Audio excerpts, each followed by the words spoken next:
Excellencies, distinguished guests, ladies and gentlemen, it is with immense pleasure that we introduce the next keynote speaker. The advisor for Buddhist World University is here to share his insights with us. Please welcome Venerable Phra Anil Sakya. The stage is yours.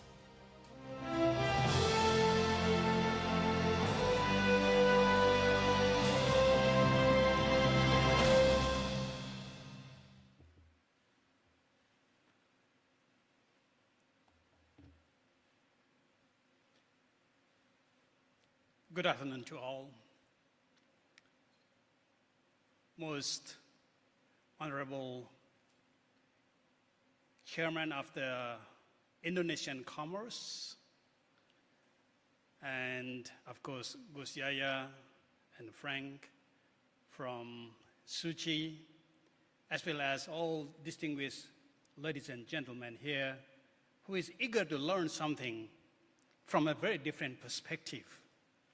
I really appreciate and honor the step taken by the Indonesian Chamber of Commerce to have a different sort of a taste of economy, inviting a religious leaders, inviting a religious man to talk about business. What a berserk. We always think that religion is nothing to do with business. Religion should be in the mosque, religion should be in the temple, religion should be in our small altar in our houses, not in the business. How is it possible? Don't forget that every one of us, apart from being an economic creature, we are also a religious creature in other side of the world. When economy has a problem, when economy is no ethics, no morality, where you head for the advice, you go to the religious man, you go to the religious text, and then say that how can we do? But even you are using religious sometimes for your economic benefit, you go to the God, please, give me a lot of profit on my business. Is that the God job? Is that the Buddhist monk's job? So, this is a very good initiative the Chambers of Commerce has taken. Bravo, I salute you. In this interfaith session of this ASEAN-backed Business Advisory Council, I guess that we are trying to look at something from the very fresh eyes. And that is, I would say that I think as for the commerce, I think you are trying to ask me is that how can we use religion to make this world, this ASEAN fertile for your economic growth, isn't that? Am I getting some mistake here? And that's why you are saying that you have epicentrum of peace, tolerance, and harmony. Because without peace, tolerance, and harmony, you can have a good business. But again, if you look at the vice versa, thus,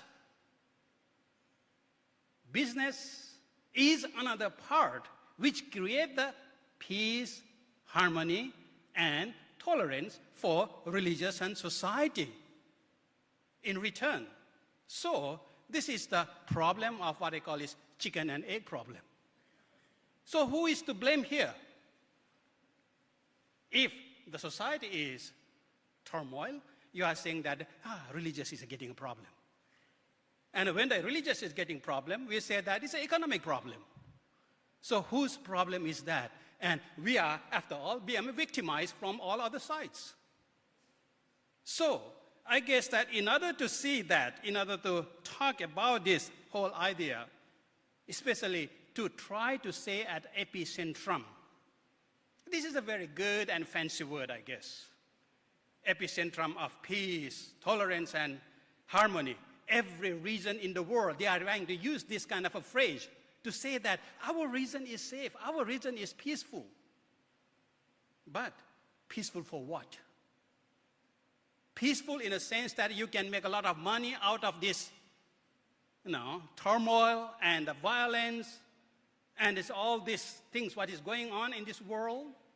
Or you want to make world a really peace, so that, again, your business can be flourished.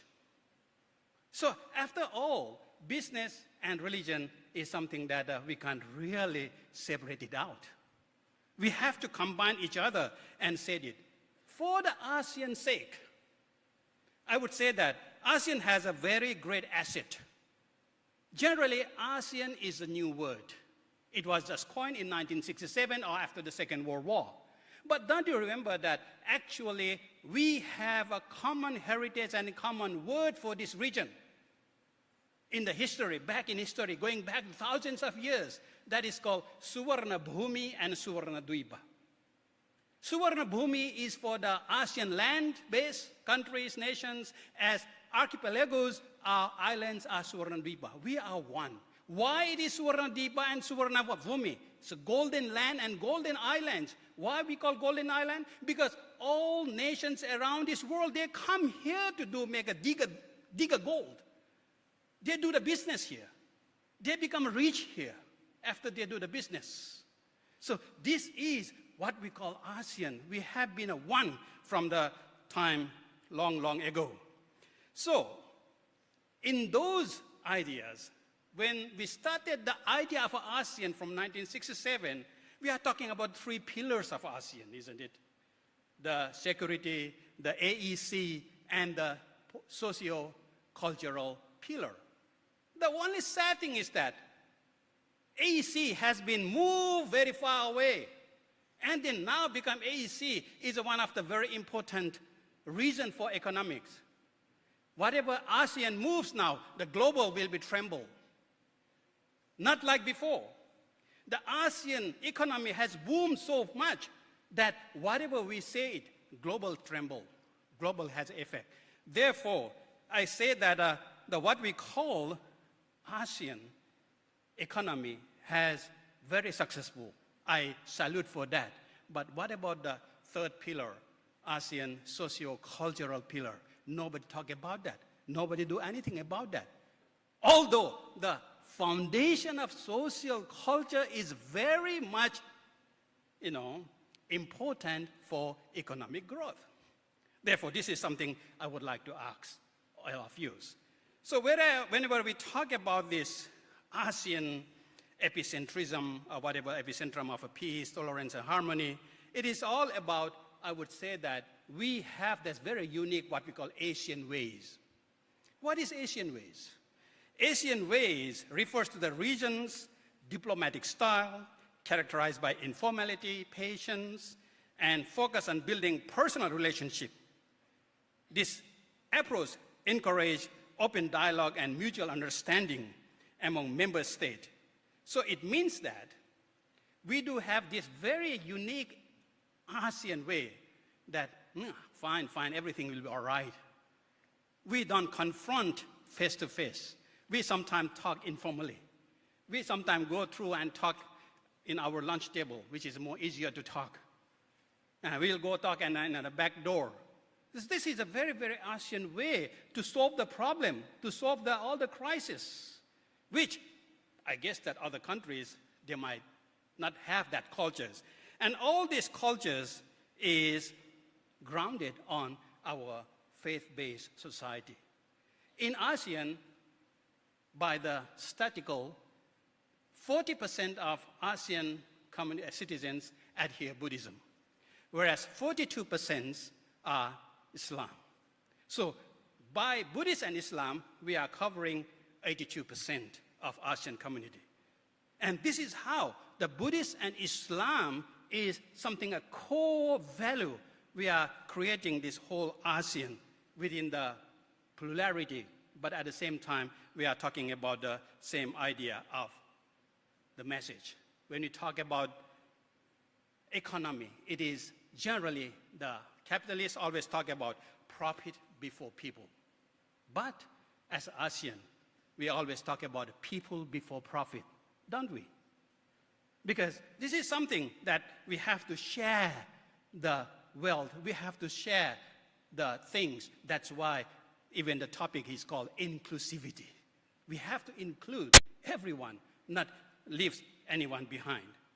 Even from the Asian point of view, I think that we have to be very careful and we have to be very, very proud to able to give something to the world. Don't forget that in Thailand, the idea of a theory of sufficiency economy. In Indonesia, Balinese, Hindu background of a three-hita karana, or even the Islamic Quranic concept on the mizan, we are talking about the same thing actually. The balance, the sustainability. The old word of sustainability or sustain, do we know that? What does it mean? The UN said it, and generally we are translating into something like the development forever. Is there such thing as a development forever? Because the word development itself is changing. If you don't change, you won't develop. So how you can sustain them? So if you realize the derivation of the sustain through the ASEAN culture, through the ASEAN language, it is a tenor in Latin, which means that uphold. And same word in ASEAN language, based on Sanskrit and Pali, it is from the word dra, and that is become a dharma. So basically, sustain means that the dharma. So sustainable development is a dharmic development, you see. Dharmic development is that the development with balance. Balance with what? Balance with money and happiness. Balance with the morality and business.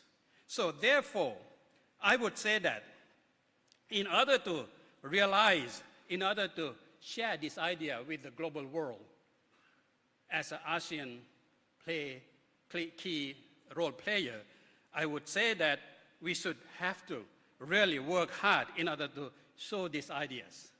If I use the word, little bit of a business idea, everyone is always looking for the growth of your business. If you say that from 1 million rupiah to 500 million rupiah, from 100 to all this area has a growth. But are you happy with that? No. Because you need to have some kind of discipline, you need to have some kind of ethics. So once you have a sort of a growth, materialistic growth, and we have a little bit of ethics and something else, that is called progress. We are better than the growth. But when the religion come in, religion says that, no, that is still wrong. If you really want to share the human, the human dignity, the religious will say that on top of the growth, you will have ethics, and on top of the ethics, that is ethics means that the human honesty, all this moral, all those things, values, and top of that, I would say that you need to have a humanity, you need to have a spirituality, you need to have a morality. Once all those business has done, I will call success. So that is a business model. I will always say we need to have it. I guess we already have very strong, what we call is ground. We have an idea developed by the Buddhism called sufficiency. We have an idea developed by Trihita Karana, by Balinese Hindu. We have ideas developed by the Mizan of the Quranic Islam. All those ideas can be shared with the global world. And then I would say that just to give you a very simple, in fact, the 5 Ps of the SDG, looking from the ASEAN perspective, I would put in a very consecutive manner as Arya Manushya, that is for the people, Arya Bhumi, that is for the planet, Arya Krita, that is for the partnership, Arya Vriddhi, that is for the prosperity, and Arya Sukha, that is for the happiness. That means we have to start from each individual, every Manushya, every Jana, to become a Arya, to become a sustainable.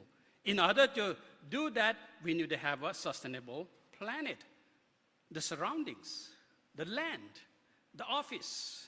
And then once you have the sustainable things, then there is more people is coming in a partnership. Once with the partnership, then you will have a prosperity. And that prosperity is going for the Arya Sukha, sustainable happiness. And this is what we are really we can show to the world. So last but not least, I would say that as we are talking about the business model here, I will give you a small definition of my own business, I guess. It's a monk business, not a monkey business, though. So let me give you my own definition of ASEAN business. When we think of ASEAN business, I would like to ask all of you to think of the 8 qualities. Business is 8 words. B, always think that whatever we do, we have to be beneficial for everyone. B, U, I will say that it should be useful for everything, not only yourself. And S for sustainability. Is that to be sustainable? Means that it's a kind of a balance it. And then, of course, I have to be innovative and then intelligent. And then N is for you need to have a nexus and networking, which is very good in ASEAN countries. And of course, E for everyone. We have to be inclusive to everyone. And S for spirituality. It is, you can't think the spiritually behind. And then, only then you will have a last S, that is a success. So, may ASEAN be a beacon of peace, prosperity, and harmony for all of us and the planet we are living in. Thank you.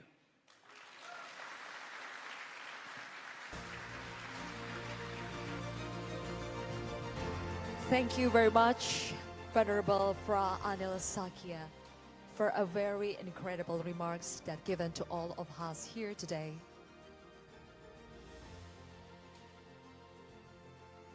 Once again, we also would like to thank our previous esteemed speaker. We have Kiai Haji Yahya Khalil Stakuf and also Venerable Phra Anil Sakya. Thank you for sharing your thoughts. Ladies and gentlemen, let's give a round of applause to our esteemed speakers. Thank you so much for your valuable thoughts and time.